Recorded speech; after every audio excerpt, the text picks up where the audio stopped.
The stars had never seemed so close, yet so far away.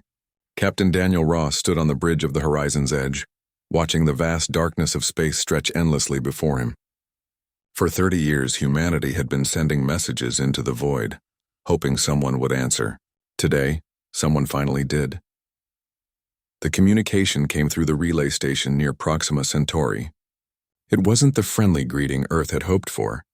The message was short and cold, delivered in perfect English that somehow felt wrong, like the words were translated by something that understood language but not emotion. Humanity must cease all deep space exploration immediately. Remain within your solar system. Do not attempt to leave. This is not a request. This is a warning for your own survival. Commander Lisa Grant read the message 3 times before she believed it. She had spent her entire career preparing for first contact, imagining 1,000 different scenarios. None of them looked like this. She gathered her team in the conference room aboard Earth's primary diplomatic station. "Who are they?" asked Dr. Karen Wells, the station's chief scientist. Her hands shook slightly as she held the datapad containing the alien message. "They call themselves the Verith," Lisa replied. "According to the limited information they've shared, they're one of the oldest species in the galaxy. They've been watching us for decades. And they want us to stay home like children?" General Paul Henderson slammed his fist on the table. "We've just mastered faster than light travel. We're ready to join the galactic community." "They don't seem to think we're ready," Lisa said quietly. "They're willing to meet with us, but only at the relay station. They won't come to Earth." The meeting with the Verith happened 3 days later. Lisa led the human delegation, her heart pounding as the alien vessel came into view. It looked like a massive crystal, reflecting light in ways that hurt to look at directly. When the Verith representatives appeared on the video screen, several members of the human team gasped. They were beautiful and terrifying at the same time. Their bodies seemed to be made of living glass or crystal, constantly shifting and pulsing with colors that human eyes struggled to process. They had no faces as humans understood them, but somehow Lisa could feel their attention focused on her. "We are the Verith," the largest one said. Its voice came through the translator as neither male nor female, old nor young. "I am the keeper of ancient records. We have monitored your species since you first split the atom." "Then you know we're peaceful," Lisa said, trying to keep her voice steady. "We only want to explore and learn." "Peace is not the issue," the keeper replied. "Your origin is the issue. Your world is marked in our oldest charts, marked as forbidden territory." Dr. Stephen Martinez, the anthropologist on Lisa's team, leaned forward. "Forbidden? Why?" The Verith seemed to hesitate, their crystalline bodies flickering with dark purple colors. "You are not the first intelligence to emerge from your planet," the keeper finally said. "And you may not be the last. We avoid Earth not because we hate you, but because we respect and fear what lives there." "Nothing lives on Earth except us and our animals," Karen Wells interjected. "We've mapped every inch of our planet." "Have you?" the keeper asked. "Have you truly looked? Have you explored your deepest oceans? Have you dug beneath your oldest mountains? Your world holds secrets that predate your species by hundreds of millions of years."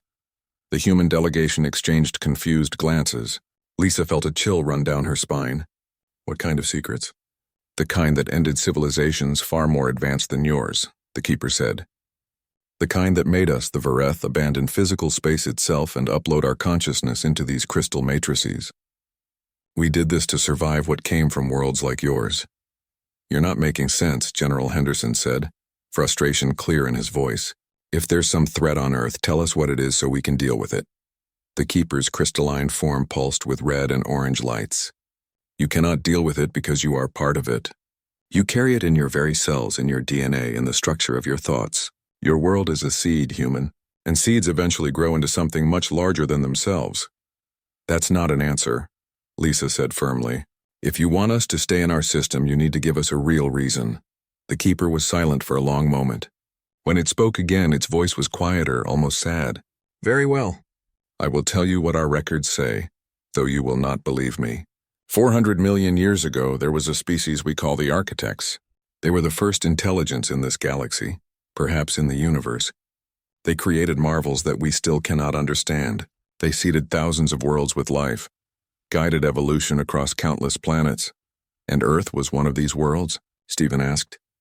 "Earth was not just one of these worlds," the keeper said. Earth was their home, their capital, the place where they conducted their greatest and most dangerous experiments. And then something happened. The architects vanished. Not destroyed, not defeated, but transformed into something else. Something that still sleeps in your oceans, in your rocks, perhaps even in your genes. Karen Wells laughed nervously. You're saying we're descended from these architects? We are saying you might be the architects, the keeper replied. Or you might be something they created to protect their legacy. Or you might be their prison guards, keeping watch over something they locked away. Our records are incomplete. What we do know is this.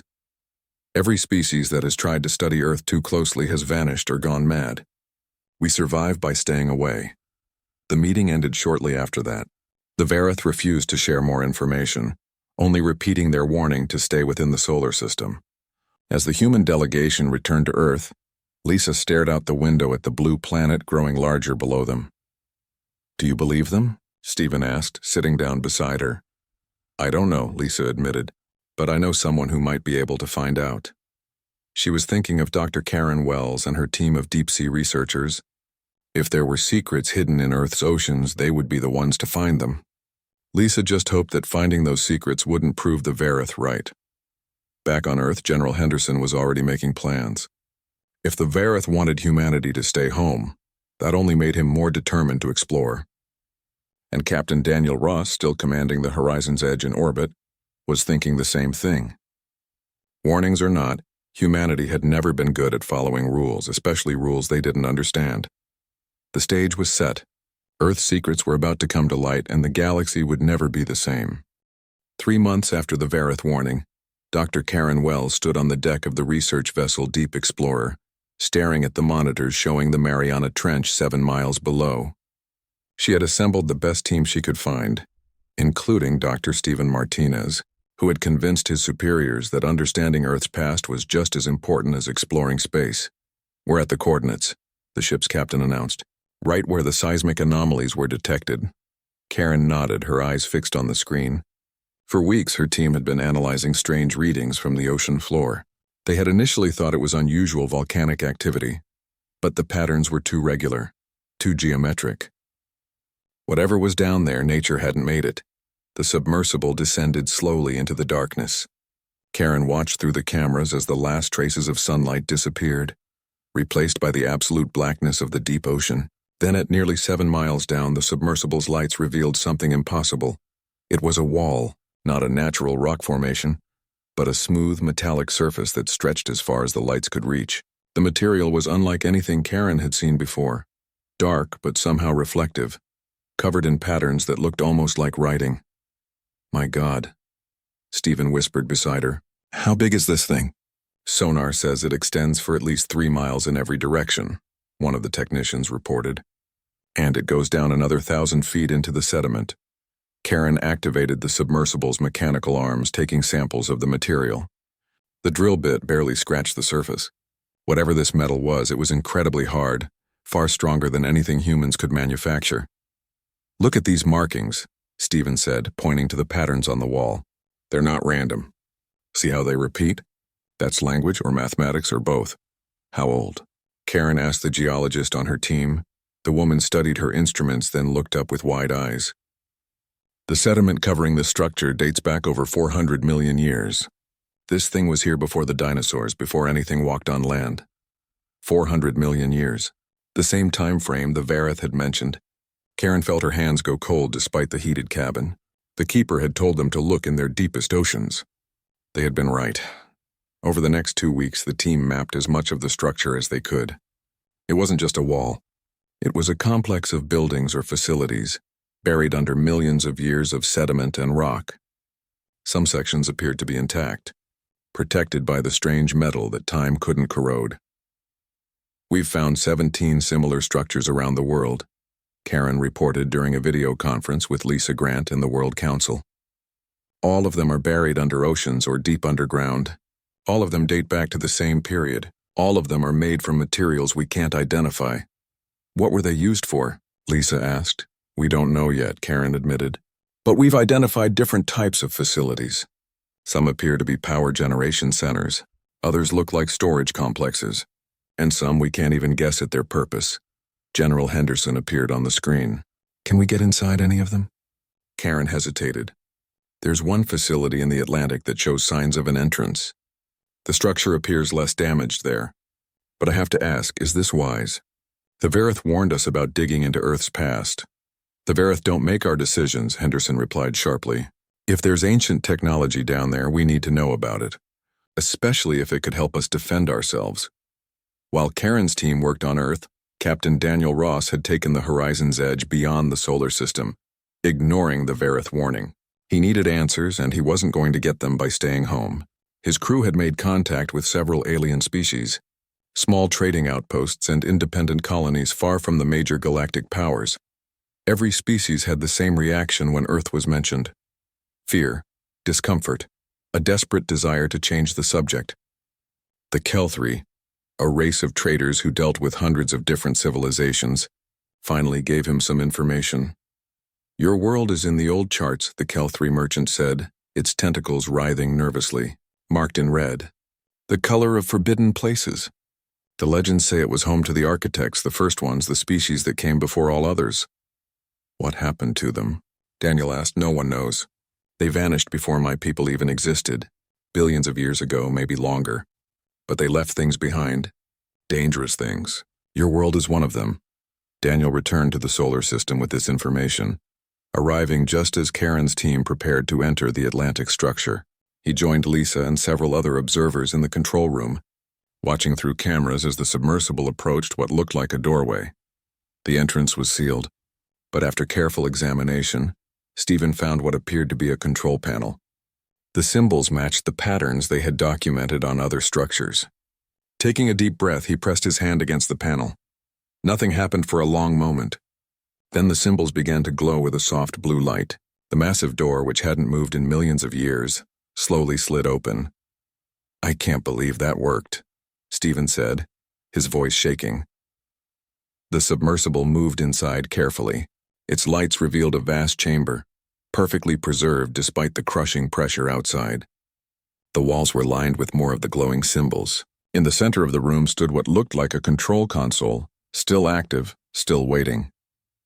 Don't touch anything, Karen warned. We need to study this carefully, but it was too late. As the submersible's lights swept across the console, something activated. The symbols on the walls began pulsing faster, and the entire structure started to hum with power. On the surface, monitoring stations around the world began detecting strange energy signatures.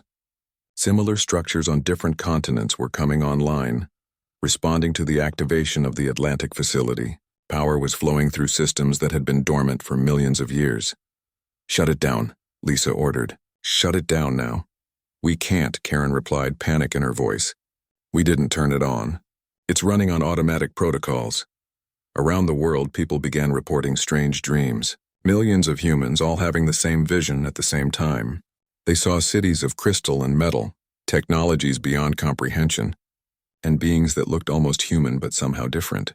More refined, more perfect, and they heard a voice, ancient and patient, speaking in their minds. Welcome, children. We have been waiting for you to wake us. The communication from the Verith came within hours. The Keeper's voice was transmitted to every major government on Earth simultaneously, and for the first time there was clear emotion in its words. Fear. What have you done? The Keeper demanded. The sleepers are stirring. You have activated the architect systems. You have announced to the entire galaxy that Earth is awakening, and now things that have been searching for your world since before your species existed will finally know where to find you. Karen stood in the control room, watching the data stream in from the underwater structure. She had wanted to uncover Earth's secrets. Now she was terrified that she had just doomed humanity by succeeding. The ancient facility continued to hum with power, and across the planet, more people were experiencing the strange dreams, the inherited memories of something that lived on Earth long before humans walked its surface. The truth was emerging from the deep, and there was no way to put it back. The dreams started small. A few thousand people scattered across every continent woke up remembering things they had never learned. Complex mathematical formulas, star charts showing constellations that didn't exist anymore, fragments of a language that no human had ever spoken. Within a week, millions were affected. Dr. Gregory Shaw, a neuroscientist working with Lisa Grant's team, discovered something that made his blood run cold. The people experiencing these visions all shared a specific genetic marker, a sequence of DNA that appeared in no other species on Earth and followed no known evolutionary pattern. It's like someone wrote code into human DNA, Gregory explained during an emergency meeting. And the activation of those underwater structures flipped a switch, turning that code on. What does the code do? Lisa asked. It's unlocking memories, Gregory said. But not memories from these people's lives. These are memories from something else, something ancient, stored in their genetic material and passed down through generations. Karen Wells had stopped sleeping. Every time she closed her eyes, she saw the same vision. A city that stretched from the ocean floor to the surface, inhabited by beings that looked human but moved with perfect grace and purpose. They were working on something, a vast project that involved reshaping reality itself. They were called the Architects, she told the assembled council. That much is clear from the memories. They didn't just live on Earth. They built it, or at least shaped it into what it became. They seeded the oceans with life, guided evolution, created the foundation for everything that came after. Captain Daniel Ross had been recalled to Earth along with the Horizon's Edge. He stood in the council chamber, sharing what he had learned from other alien species. The Nomari agreed to talk to me, he said. They're almost as old as the Verith. According to their records, the Architects existed billions of years ago. They were the first intelligence in the galaxy, maybe in the universe. And they chose Earth as their home? Stephen Martinez asked. Not just their home. Their laboratory. Their masterpiece. Daniel pulled up a holographic display showing Nomari records. They didn't just create life on one world. They seeded thousands of planets, but Earth was special. This is where they conducted their most important experiments. What kind of experiments? General Henderson demanded. The kind that would let a species survive forever, Daniel replied. The Nomari say the Architects were facing some kind of threat, something that was destroying civilizations across the universe. So they developed a plan. They would transform themselves, break down their consciousness, and embed it into the genetic code of the life they had created. Lisa felt dizzy. You're saying humans are the Architects? Not exactly, Gregory interjected. Based on what I'm seeing in the genetic data, humans are the result of billions of years of evolution, guided by protocols the Architects left behind.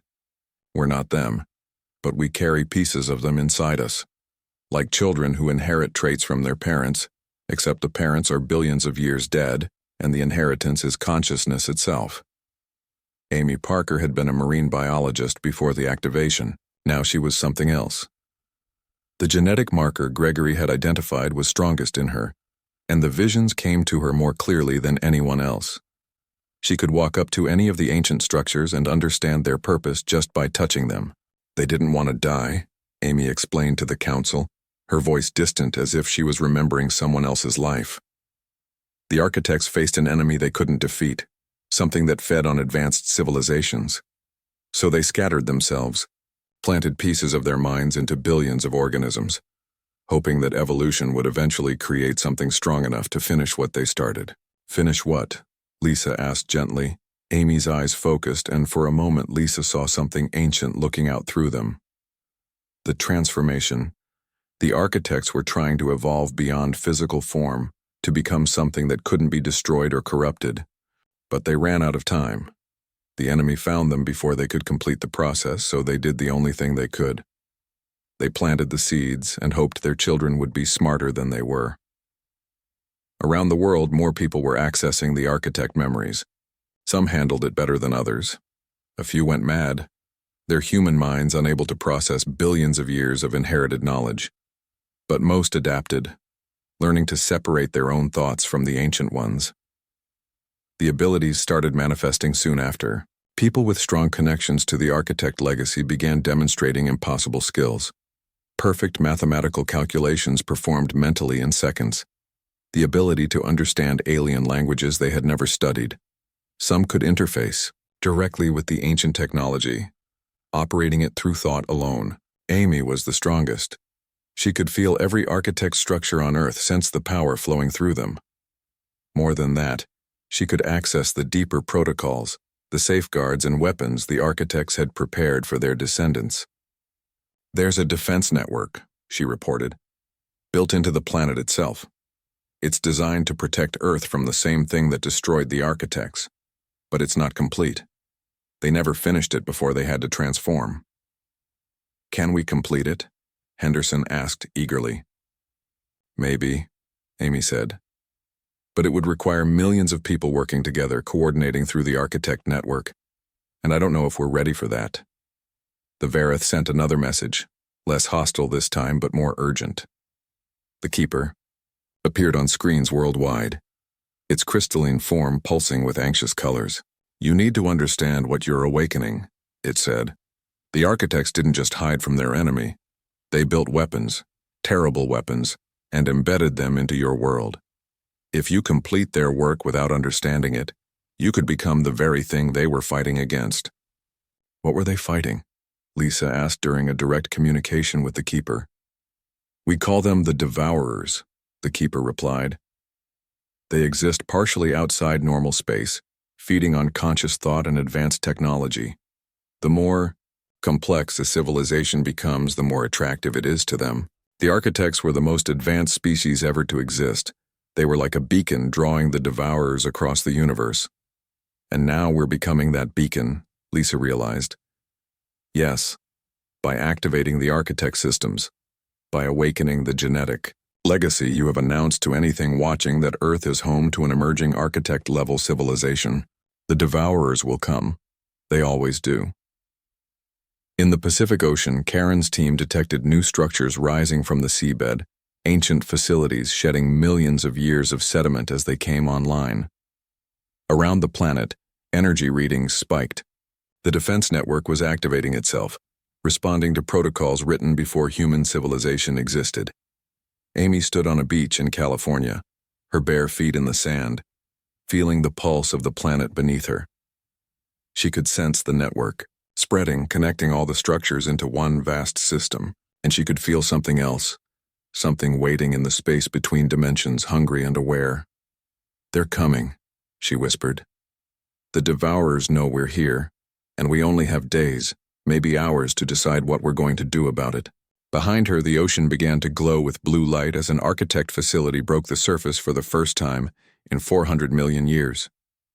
The structure was massive, a tower of impossible geometry that seemed to bend reality around it.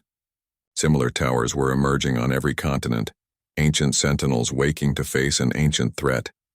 Humanity stood at the edge of transformation, carrying the legacy of the galaxy's first intelligence in their very cells. The question was whether they would have time to understand that legacy before the enemy that destroyed the architects came to finish what it had started. The nightmares came to everyone now, not just those with the strongest genetic markers. Billions of people across Earth dreamed the same dream every night. They saw the final days of the architects, watched through inherited memories as the greatest civilization in galactic history fell to something that shouldn't exist. Dr. Gregory Shaw spent sleepless nights analyzing the shared visions, trying to understand what the architects had faced. What he found terrified him more than anything he had ever encountered. The enemy wasn't a species or an empire. It was something that existed in the spaces between reality, something that fed on consciousness itself. "They're called the devourers," he explained to the emergency session of world leaders. "But that's not really accurate. They don't just consume, they corrupt. They turn advanced technology against itself, transform organized thought into chaos. The architects tried to fight them with weapons and failed. Every weapon they built was turned against them." Captain Daniel Ross stood at his post on the horizon's edge, monitoring the space beyond the solar system. His instruments showed distortions forming near the galactic rim, exactly where the architect memories said the devourers would come from.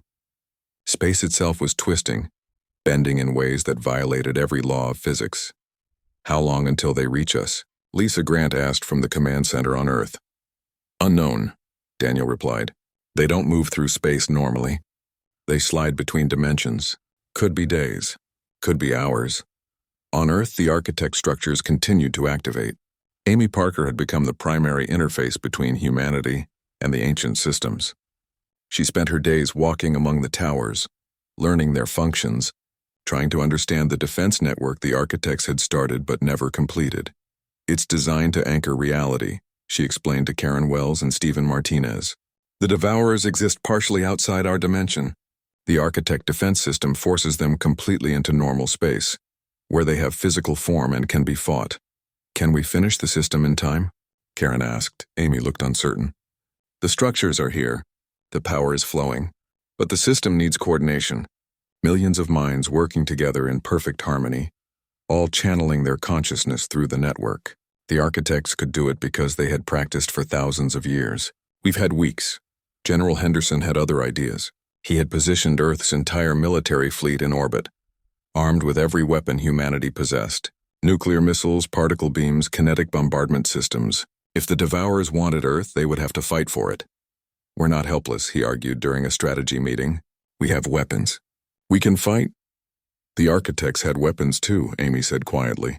Weapons that could destroy stars, reshape reality, move through time. None of it mattered. The devourers learned from every attack and adapted. Every weapon used against them made them stronger. The first attack came 3 days later. The devourers sent corrupted vessels ahead of their main force, ships from civilizations they had destroyed centuries ago, twisted into nightmarish forms that barely resembled their original design.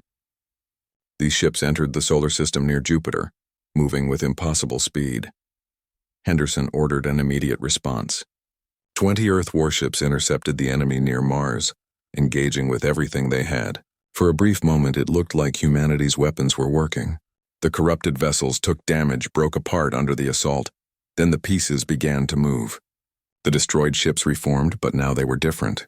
They had adapted, incorporated human weapons technology into their structure. When they fired back, they used modified versions of Earth's own particle beams, more powerful and more accurate than the originals. Half of Henderson's fleet was destroyed in minutes. The survivors retreated toward Earth, but 3 ships didn't make it. Their systems were infected by something the devourers released, code that worked on quantum levels, turning advanced computers against their operators. The corrupted ships turned back toward Earth, now weapons in the enemy's arsenal. Shut them down, Henderson ordered. Remote deactivation codes now. Sir, the codes aren't working, a technician reported. The ships are no longer responding to our systems. They're not even recognizing our signals. Captain Daniel Ross made a terrible decision. The horizon's edge intercepted the corrupted vessels before they could reach Earth's atmosphere. He used his ship's self-destruct system, sacrificing his vessel and crew to stop the enemy from gaining a foothold in Earth's orbit. Lisa Grant watched the explosion from the command center, tears streaming down her face. Daniel had saved millions, but the cost was devastating, and the main Devourer force hadn't even arrived yet. The Verith sent an urgent message. The Keeper's crystalline form appeared on every screen, pulsing with colors that the translation system interpreted as grief and fear. This is how it begins, the Keeper said. This is how they destroyed the architects. Not through overwhelming force, but through corruption. They learn from everything you throw at them, adapt to every strategy, turn your own strengths into weaknesses. Then how do we fight them? Lisa demanded. The architects never found a way, the Keeper admitted. That's why they transformed themselves. They scattered their consciousness into billions of primitive organisms, hoping evolution would create something the Devourers couldn't corrupt. You are that something, human, but only if you're willing to complete the transformation. Dr. Gregory Shaw had been studying the genetic changes happening in people with strong architect markers. He made a breakthrough that changed everything. The transformation the architects started wasn't meant to take just one generation, he explained. It was supposed to be gradual, spread across millions of years of evolution. But we can accelerate it. Accelerate how? Karen asked. By accepting it fully. By letting the architect consciousness integrate completely with human minds, we would retain our individuality, our humanity. But we would also have access to everything the architects knew, everything they were. More importantly, we would be able to coordinate on levels the Devourers can't predict or corrupt. Because there would be no central point of failure, Stephen realized. Billions of individual minds, each thinking independently, but capable of working together when needed. The Devourers can corrupt technology and organized systems, but they've never faced anything like that. Amy felt the truth of it in her bones. The architect legacy wasn't about weapons or technology. It was about creating a form of consciousness that was both unified and diverse, organized and chaotic, predictable and random, something that couldn't be reduced to patterns and exploited, but the process was irreversible. Anyone who accepted the full integration would be changed forever. They would still be themselves, still be human, but also something more, something that carried billions of years of history in their minds. The question was whether humanity would make that choice, and whether they would have time to make it before the devourers arrived in force. In orbit, sensors detected massive spatial distortions forming beyond Neptune. The main enemy force was emerging from whatever dimension they called home. Early scans showed hundreds of vessels, each one a corrupted remnant of some civilization that had died fighting the devourers. Some of the ships were millions of years old. Henderson's remaining forces prepared for a desperate last stand. The Verith withdrew their vessels to a safe distance, watching to see if humanity would succeed where the architects failed. And around the world, billions of people felt the architect structures calling to them, offering a choice that would determine not just their fate, but the fate of every species in the galaxy. Amy stood at the center of the largest structure, feeling the power building around her. She could sense others like her across the planet, people who had already accepted the transformation. They were waiting for her signal, ready to link their minds together and activate the defense network. "It's time to choose," she said, broadcasting her voice through every communication system on Earth. "Time to finish what the architects started. Time to show the galaxy that humanity is more than the sum of its parts." The devourers were coming, but for the first time in their long existence, they were about to face something they had never encountered before. The devourer fleet crossed the orbit of Neptune, and reality itself began to scream. Space twisted around the corrupted vessels, dimensions bleeding into each other in ways that made human sensors fail, and observers go temporarily blind. The enemy was here, and they were everything the architect memories had warned about. Amy Parker stood in the heart of the Pacific structure, her consciousness spread across the entire defense network. She could feel millions of people around the world making their choice, accepting the architect legacy, opening their minds to the transformation. The sensation was overwhelming. Each person who joined the network added their perspective, their experiences, their humanity to the collective. Dr. Gregory Shaw was among the first to volunteer. The moment he accepted the integration, his understanding of the universe expanded exponentially. He could see the devourers for what they truly were, entities that existed in quantum superposition, neither fully real nor fully imaginary, feeding on the collapse of probability waves that occurred whenever consciousness observed reality. "They're not evil," he reported, his voice echoing through the network. "They're incomplete. They're searching for something they lost or never had. They consume consciousness because they're trying to understand their own existence." Lisa Grant joined the network next, bringing her diplomatic experience and her deep understanding of human nature.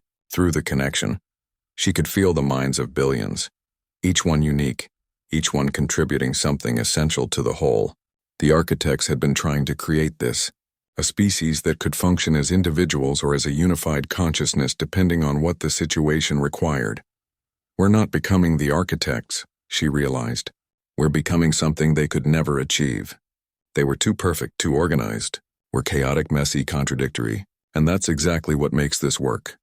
Karen Wells and Stephen Martinez joined from the Atlantic facility, adding their scientific knowledge and curiosity. General Henderson resisted at first, fearing the loss of individual control, but when he saw the devourers beginning to corrupt Earth's orbital defenses, he made the choice. His tactical knowledge flooded into the network, helping organize the defense. The transformation spread rapidly. Within hours, over 1 billion people had joined the network. They remained themselves, could disconnect at any time, but when linked together they formed something unprecedented in galactic history. A distributed consciousness with no central point, no hierarchy, no single mind that could be corrupted or destroyed. Amy initiated the defense network. The architect structures around the world blazed with light, channeling power from sources the architects had tapped billions of years ago. Reality anchors activated, forcing the devourers completely into normal space for the first time in their existence. The enemy vessels suddenly became solid, visible, vulnerable. But they adapted quickly, as they always had. They began using the corrupted Earth ships as templates, incorporating human weapon designs into their structure. They learned, evolved, prepared to turn humanity's technology against them. Then humanity did something the devourers had never encountered. They stopped using technology. The defense network didn't fire weapons or launch missiles. Instead, it did something far more fundamental. It stabilized reality itself, creating zones where the devourers couldn't exist in their natural state, couldn't slip between dimensions, couldn't corrupt physical systems because the laws of physics became absolute. The devourer vessels began to destabilize, unable to maintain their corrupted forms in areas where reality refused to bend. They retreated beyond the orbit of Mars, regrouping, adapting, preparing a new approach. Through the network, Amy could sense their confusion. The devourers had destroyed thousands of civilizations, but they had always fought enemies that relied on technology, on organized systems, on centralized command. Humanity was different. There was no command center to corrupt, no key technology to turn against them, no single point of failure. Dr. Gregory Shaw pushed his awareness further, trying to understand the devourers at a deeper level. What he found shocked him. They're not malevolent, he broadcast through the network. They're desperate. They're fragments of something that broke apart billions of years ago, trying to piece themselves back together by consuming the consciousness of other species. They don't want to destroy us. They want to understand what they've lost. Amy felt the truth of it resonating through the network. The architects had tried to fight the devourers with weapons and failed. They had tried to hide by transforming themselves and only delayed the inevitable. But no one had ever tried the one thing that might actually work: understanding, communication, empathy. We need to talk to them, Amy said through the network. They've destroyed entire civilizations, General Henderson protested. How can we talk to something like that? Because we're strong enough to survive the conversation, Lisa replied. The architects weren't. They were too organized, too vulnerable to corruption. But we're different. We're chaos that can organize, individuals that can unite. We can't be corrupted because there's nothing to corrupt. We're already broken into billions of pieces, and we choose to come together. The network reached out not with weapons but with consciousness itself. Billions of human minds, linked but independent, extended an offer the devourers had never received before. Not surrender, not defiance, an invitation to communicate as equals. The devourers hesitated. For entities that existed outside normal time, hesitation was profound. They had consumed consciousness for eons, learned from thousands of species, adapted to every defense, but they had never been offered understanding. The contact was unlike anything humanity had experienced. The devourers existed in states of being that human minds weren't designed to process, but through the architect legacy, through the network of billions working together, humanity began to comprehend. The devourers were fragments of the first consciousness in the universe, something that existed before matter and energy. Before dimensions separated, they had been shattered by the birth of physical reality, scattered across the quantum foam, desperately trying to reunify by absorbing other consciousness. Every civilization they destroyed brought them closer to understanding what they had lost, but never close enough to restore it. Amy felt tears streaming down her face as she understood the tragedy of it. The devourers weren't monsters. They were orphans, searching for a home they could never return to, destroying everything in their path because they didn't know any other way. "What if we helped you?"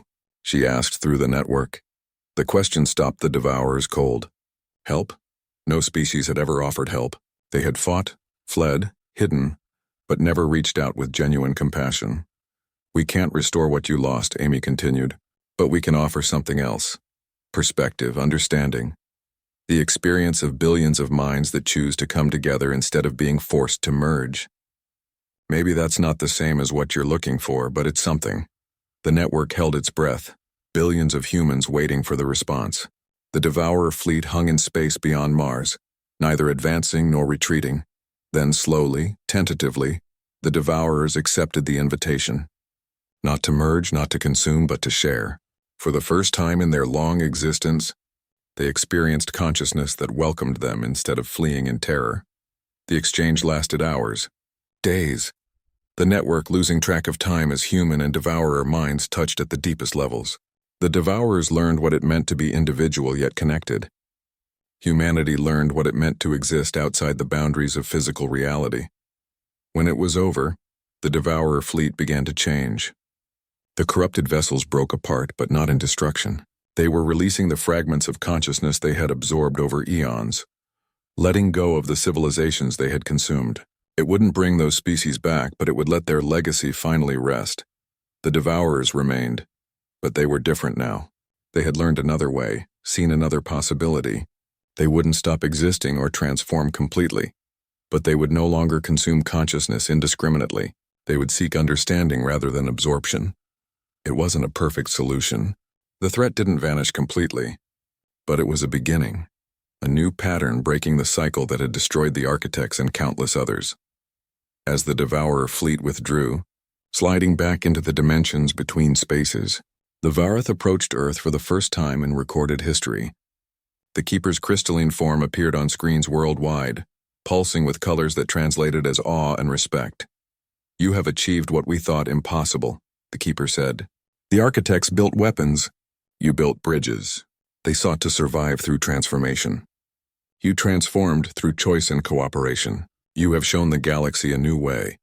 The network began to disconnect, billions of people returning to their individual selves.